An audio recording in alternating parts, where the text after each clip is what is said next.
রফিকের স্বপ্ন পূরণে একটি ছোট গ্রামে রফিক নামে এক গরিব ছেলে ছিল। তার বাবা ছিল একজন কৃষক। ছোটবেলা থেকেই রফিক বাবার সাথে মাঠে কাজ করত। কিন্তু রফিকের একটি বড় স্বপ্ন ছিল, সে বড় হয়ে একজন শিক্ষক হবে। গ্রামের অনেক মানুষ তাকে বলত, তুমি গরিব, এত বড় স্বপ্ন দেখে লাভ কি? কিন্তু রফিক তাদের কথায় মন খারাপ করত না। সে দিনে বাবাকে কাজে সাহায্য করত আর রাতে কুপির আলোয় পড়াশোনা করত।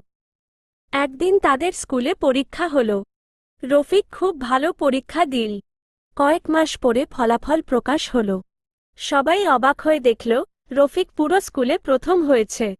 তার শিক্ষক তাকে ডেকে বললেন, পরিশ্রম কখনো বিফলে যায় না। রফিকের এই সাফল্যে গ্রামের সবাই খুশি হল। যারা তাকে আগে খারাপ কথা বলত, তারাও এখন তাকে উৎসাহ দিতে লাগল। রফিক আরও মন দিয়ে পড়াশোনা চালিয়ে যেতে লাগল। বছর কয়েক পরে রফিক সত্যিই একজন শিক্ষক হল। সে তার গ্রামের স্কুলেই শিক্ষকতা শুরু করল। সে সবসময় ছাত্রদের বলত, জীবনে বড় হতে হলে পরিশ্রম করতে হবে এবং কখনো হাল ছাড়া যাবে না। শিক্ষা, পরিশ্রম ও ধৈর্য থাকলে মানুষ তার স্বপ্ন পূরণ করতে পারে।